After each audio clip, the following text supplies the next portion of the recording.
अक्सर आपने देखा होगा जब हम किसी मुसीबत में होते हैं, हमारे ऊपर कोई परेशानी होती है, तो हम सबसे पहले क्या करते हैं? सबसे पहले तो हम उस मुसीबत से, उस परेशानी से बाहर निकलने के लिए अपने हाथ पांव मारना शुरू करते हैं, यानी कोशिशें करते हैं। और दूसरा, हम भगवान से प्रार्थना करते हैं कि हमें जल्द से जल्द इस परेशानी से बाहर निकालिए। क्या हो अगर मैं आपसे कहूं कि जन्म कुंडली में भी बहुत सारे ऐसे योग होते हैं, जो योग अगर आपकी कुंडली में मौजूद हैं तो यकीन करिए कि आपके ऊपर जीवन में जब जब बहुत ज़्यादा परेशानी या दिक्कतें आएंगी, उस टाइम पे ये जो नेचर है, यानी जो ये प्रकृति है, या आप कह सकते हैं दूसरे शब्दों में जो देवता होते हैं, वो ऐसे इंसान की सहायता करते हैं। और सिर्फ दैवीय सहायता ही नहीं, बल्कि ऐसे लोग अपने जीवन में, समाज में एक अलग नाम बनाते हैं, पैसा कमाते हैं और एक अलग स्टेटस सिंबल क्रिएट करते हैं। यानी ऐसे लोगों का जो लाइफ स्टाइल होती है वो बहुत अच्छी, बहुत लग्जरियस होती है। नमस्कार दोस्तों, मेरा नाम है अनुभव सिंह और आज बात करने वाले हैं जन्म कुंडली और ज्योतिष शास्त्र से रिलेटेड एक ऐसे टॉपिक के बारे में जो कई दिनों से मेरे दिमाग में था और मैं चाह रहा था कि इसे आपसे शेयर किया जाए।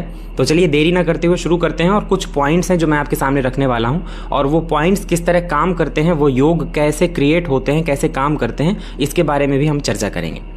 तो चलिए शुरू करते हैं। सबसे पहले बात करते हैं, देखिए हमारी जन्म कुंडली में जो हमारा भाग्य होता है ना, जो लक होता है, वो बृहस्पति रूल करते हैं। काल पुरुष की जन्म कुंडली में जब आप 9 नंबर यानी 9वें भाव में जाएंगे तो वहां 9 नंबर लिखा होगा। 9 नंबर का मतलब होता है धनु राशि, और धनु राशि के स्वामी बनते हैं देवगुरु बृहस्पति। तो देवगुरु बृहस्पति एक तरह से हमारी किस्मत के भी ग्रह माने जाते हैं। कोई फर्क नहीं पड़ता कि आपकी जन्म कुंडली में देवगुरु बृहस्पति भले ही अष्टम के स्वामी हो, आपकी जन्म कुंडली भले वृषभ लग्न की हो, अष्टम के स्वामी देवगुरु बनते हो, लेकिन तब भी वो आपकी जन्म कुंडली में या हम सभी लोगों की जन्म कुंडली में उतने ही महत्वपूर्ण हैं। देवगुरु बृहस्पति हमारी जन्म कुंडली, या कह सकते हैं कि जो काल पुरुष की कुंडली होती है, उसमें 9वें भाव के स्वामी बनते हैं और धन के कारक होते हैं, भाग्य के कारक होते हैं, ज्ञान के कारक होते हैं। धन, भाग्य और ज्ञान, ये 3 ऐसी चीजें हैं जिसकी जरूरत आज की डेट में सभी लोगों को है। आपकी जन्म कुंडली में अगर देवगुरु बृहस्पति भले ही अकारक होकर लग्न में सूर्य के साथ बैठे हों, लग्न में सूर्य के साथ देवगुरु बृहस्पति बैठे हों, कोई भी जन्म कुंडली हो, मतलब कोई भी लग्न हो, कोई भी राशि हो, कोई फर्क नहीं पड़ता, तो ये मान के चलिए कि आपकी लाइफ में आप बहुत अच्छा, कुछ बहुत बड़ा करने के लिए आए हैं। आप राजनीति में या प्रशासनिक सेवाओं में बहुत ऊंचे तक पहुंच सकते हैं। अकेले सिर्फ ये युति अगर आपकी जन्म कुंडली के लग्न में है तो आप ये मान के चलिए कि आपकी आधे से ज्यादा परेशानियां तो सिर्फ इस युति की वजह से आप तक पहुंच ही नहीं पाएंगी। मैंने जिन भी जन्म कुंडलियों में सूर्य और गुरु की युति अच्छी कंडीशन में लग्न में, पंचम में, नवम में, दशम में, एकादश में, यहाँ तक कि सप्तम में भी देखी है, तो कुछ एक मामलों को छोड़ दिया जाए सप्तम के बारे में, तो बाकी जैसे लग्न हो गया, पंचम हो गया, नवम हो गया, दशम हो गया, एकादश हो गया, ऐसे लोग अपने जीवन में बहुत ऊंचाई तक पहुंचे हैं। बहुत अच्छा इन्होंने, चाहे राजनीति हो, बिजनेस हो, प्राइवेट जॉब हो या गवर्नमेंट जॉब हो, ऐसे लोग बहुत ऊंचे पदों तक पहुंचे हुए मैंने खुद देखा है अपने आंखों से। क्योंकि अब तो लगातार आप लोगों की जन्म कुंडलियां डेली आ रही हैं, और इसके पहले भी जिन लोगों की मैंने जन्म कुंडली देखी थी, यह योग जो है वो बहुत कम लोगों की जन्म कुंडली में होता है, लेकिन जिनकी भी जन्म कुंडली में होता है, ऐसे लोग अपने जीवन में एक बहुत अच्छे इंसान होते हैं। तरक्की की बात तो ऐसा है कि तरक्की तो और भी दूसरे ग्रह देते हैं, लेकिन ऐसा इंसान अपने जीवन में विशेष तौर पर अंदर से बहुत अच्छा होता है। ऐसे इंसान को कहा जाता है कि ऐसे इंसान को विशेष तौर पे अगर ये युति लग्न में, पंचम में या नवम में बनी हो, तो ऐसे इंसान के ऊपर जब कभी कोई बहुत मुसीबत आती है, कोई उसका खराब टाइम आता है, तो दैवीय सहायता मिलती है ऐसे लोगों को, ऐसा माना जाता है। ठीक इसी तरह बुध और शुक्र की युति के बारे में भी कहा जाता है। खास तौर पे अगर सूर्य, बुध और शुक्र की युति हो जाए लग्न में, पंचम में, नवम में, दशम में, चतुर्थ में भी, तो ये युति बहुत अच्छी मानी जाती है। ऐसे लोग अपने जीवन में उत्तरोत्तर वृद्धि करते हैं, मान सम्मान पाते हैं, समाज में अपना अलग नाम बनाते हैं, पैसा कमाते हैं, धन दौलत, दूसरे की मदद करने वाले होते हैं। देखिए, बुध और शुक्र को लक्ष्मी नारायण योग की संज्ञा कही गई। दोनों ही शुभ ग्रह हैं, और बुध जो है वो बुद्धि के कारक हैं, और शुक्र जो है वो लग्जरियस लाइफ स्टाइल, सौंदर्य, इन सब चीज़ों को प्रेजेंट करते हैं। तो सीधी सी बात है, दो इतने अच्छे ग्रह जो एक साथ आके जन्म कुंडली के जब किसी अच्छे भाव में बैठेंगे तो इनका प्रभाव भी देखने में बहुत प्रभावशाली होगा। हालांकि ऐसे लोगों को दैवीय सहायता तो मिलती ही है, लेकिन ऐसे लोग बिजनेस में बहुत ऊंचे जो है लेवल तक जाते हुए देखे गए हैं। ऐसे लोग करोड़ों अरबों का बिजनेस बनाते हैं और शुरुआत जो है बहुत छोटे लेवल से करते हैं। ऐसे लोग छोटी शुरुआत करके और बहुत ऊंचे पदों तक पहुंचने की क्षमता रखते हैं। तो एक हो गया सूर्य और गुरु की युति, जो मैंने आपको बताया जन्म कुंडली के लग्न में, चतुर्थ में, पंचम में, सप्तम में भी कुछ मतलब कुछ कंडीशन में सप्तम में भी, नवम में, दशम में, एकादश में। दूसरा, शुक्र और बुध की युति, इसके साथ सूर्य हो जाएं तो और बढ़िया, लेकिन सूर्य नहीं भी हैं तो भी बुध और शुक्र की युति लग्न में, द्वितीय में, चतुर्थ में, पंचम में, नवम में, दशम में या एकादश में, ये युति बहुत अच्छी जो है मानी जाती है। तीसरा ये कि आपकी जन्म कुंडली किसी भी लग्न की हो, किसी भी राशि की हो, कोई फर्क नहीं है, आपकी जन्म कुंडली में जो आपके भाग्य भाव के स्वामी हैं वो भाग्य भाव में ही बैठे हों, चाहे वो पाप ग्रह हों चाहे वो शुभ ग्रह हों, और इनके ऊपर कहीं से भी देवगुरु बृहस्पति की दृष्टि पड़ जाए, इसे कहते हैं महाभाग्यवान योग। अब देखिए, है तो ये महाभाग्यवान योग, लेकिन ऐसे लोगों को क्यों दैवीय सहायता मिलती है या क्यों ऐसे लोगों को प्रकृति जो है सहायता करती है? देखिए, जब आपकी किस्मत अच्छी होगी तभी आपको भगवान का आशीर्वाद मिल सकता है, या कह लीजिए कि आपको योग्य जो है गुरु होते हैं, जो योग्य टीचर होते हैं, जो आपकी लाइफ को बदल सकते हैं, तो आपको तभी मिल सकते हैं ना जब आपकी किस्मत अच्छी हो। बिना अच्छी किस्मत के आपको अच्छा गुरु भी नहीं मिलता।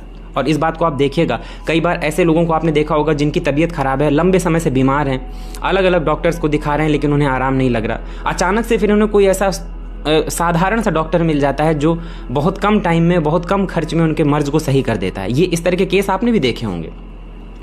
तो ऐसा हुआ करता है कि अगर ऐसी कंडीशन आपकी जन्म कुंडली में है तो ऐसे लोगों को दैवीय सहायता मिलती है।